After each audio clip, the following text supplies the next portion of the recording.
Assalamualaikum warahmatullahi wabarakatuh. Nama Nafisah, NIM 43020190100. Pertemuan pertama saya akan membahas tentang kemunculan manajemen pelatihan dakwah, perubahan peradaban manusia yang semakin maju, dan butuhnya perkembangan kualitas yang dimiliki manusia, khususnya di bagian dakwah, agar sumber daya manusia yang dibutuhkan tepat sesuai kebutuhan.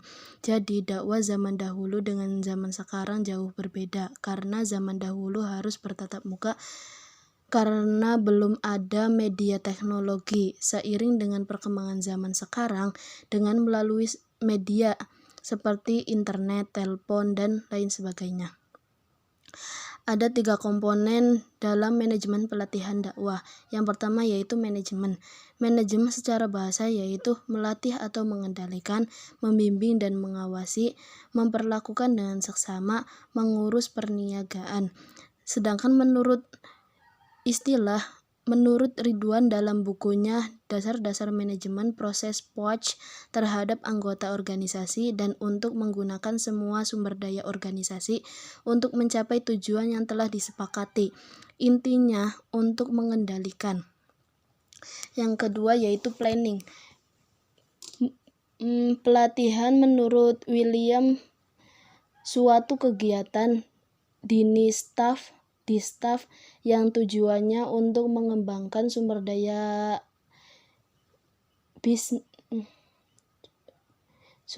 insani untuk memperoleh efektivitas pekerjaan perseorangan yang lebih besar. Hubungan antara perseorangan dengan organisasi menjadi lebih baik.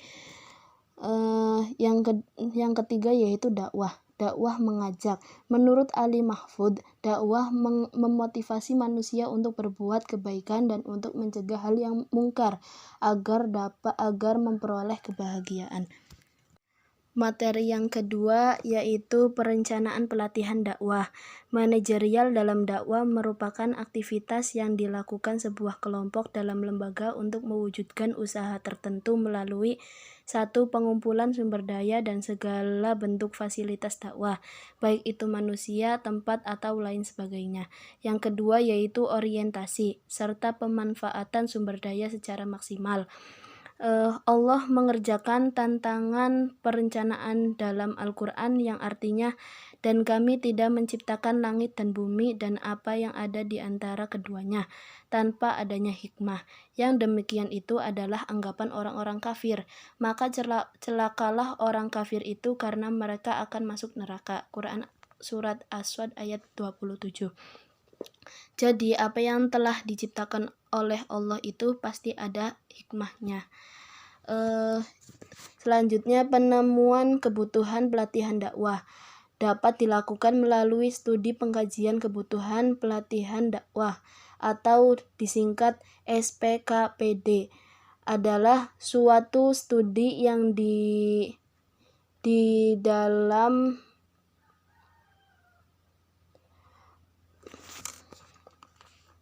materi yang kedua yaitu perencanaan pelatihan dakwah. Manajerial dalam dakwah merupakan aktivitas yang dilakukan sebuah kelompok dalam lembaga untuk mewujudkan usaha tertentu melalui pengumpulan sumber daya dan segala bentuk fasilitas dakwah, baik itu manusia, tempat, atau lainnya. Yang kedua yaitu orientasi serta pemanfaatan sumber daya secara maksimal.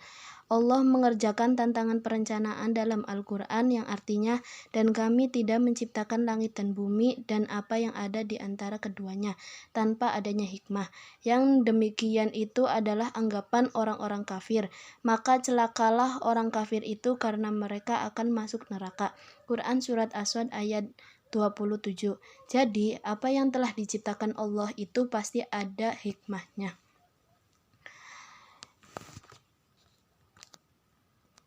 Selanjutnya, penemuan kebutuhan pelatihan dakwah dapat dilakukan melalui studi penjajakan kebutuhan pelatihan dakwah atau disingkat SPKPD. Adalah suatu studi yang mengadakan dalam mengumpulkan dan menganalisis gejala-gejala atau keterangan yang dapat menunjukkan kekurangan dalam hal keterampilan, pengetahuan, sikap dari calon peserta pelatih, sehingga dapat memenuhi kebutuhan yang cocok dengan masalah yang dihadapi. Adanya SPKPD dapat menemukan kebutuhan yang dirasakan, dengan begitu pelatihan yang akan diadakan dapat menjawab kebutuhan peserta, terutama dalam membantu mereka dalam menyelesaikan masalah atau kebutuhan yang dihadapinya saat akan terjadi pelatihan. Materi yang ketiga yaitu pengorganisasian pelatihan dakwah.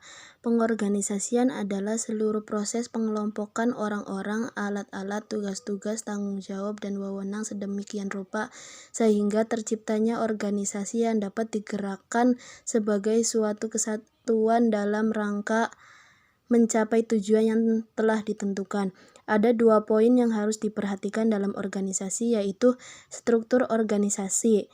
Struktur organisasi adalah suatu susunan pembagian tugas secara formal yang ada dalam sebuah organisasi untuk mencapai tujuan.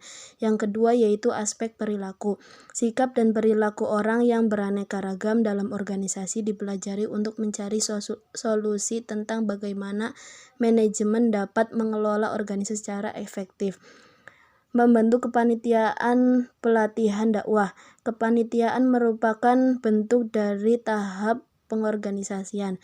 Kepanitiaan organisasi ini merupakan sekumpulan individu yang siap mengerjakan tugas tertentu untuk menyukseskan tujuan bersama, yaitu suksesnya pelatihan dakwah yang akan diadakan.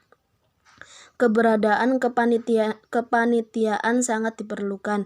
Hal itu akan berguna untuk menyebarkan informasi, menghasilkan ide, dan menyelesaikan masalah, membantu terciptanya koordinasi, komunikasi, dan kerjasama. Adanya kepanitiaan adalah memungkinkan tercapainya penilaian kelompok secara terpadu, membangun iklim kerjasama dan sama-sama kerja, serta memungkinkan kegiatan dapat lebih rapi, tertata, serta lebih cepat selesai.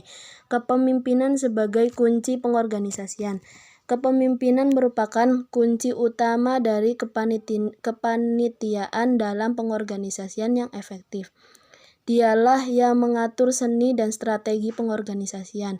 Beberapa aspek penting dalam kepemimpinan diantaranya yaitu 1. Pengambilan keputusan, 2. Konsisten, yang ketiga komunikasi yang baik, yang keempat memberikan motivasi kerja, yang kelima menciptakan kenyamanan kerja. Materi selanjutnya membahas tentang tahapan pelaksanaan pelatihan dakwah. Beberapa tahapan dalam proses pelaksanaan pelatihan dakwah pada umumnya dibagi menjadi 3 tahapan. Yang pertama yaitu pembukaan. Biasanya dilakukan pada saat awal pembukaan suatu kegiatan seperti salam pembuka. Yang kedua yaitu proses belajar dalam pelatihan. Kegiatan pembelajaran maupun pelatihan dapat dimulai setelah berakhirnya pembukaan. Biasanya sebelum proses pembelajaran dan pelatihan diawali dengan penjelasan program, baik tujuan, struktur program, peraturan, hak dan kewajiban peserta, dan lain sebagainya. Kemudian setelah itu menyampaikan materi dari mulai yang sangat mendasar hingga inti dari topik pembahasan yang sangat mendalam. Yang ketiga yaitu penutup. Penutup menjadi tanda selesai kegiatan pelatihan. Memantapkan persiapan belajar. Persiapan yang mantap sebelum pelaksanaan latihan akan membantu dan menjamin lancarnya pelaksanaan latihan, serta tercapainya sesuatu dengan yang diharapkan, sesuai dengan yang harapan. Walaupun demikian, selama proses latihan masih sering muncul perkembangan dan masalah yang tidak terbayangkan sebelumnya.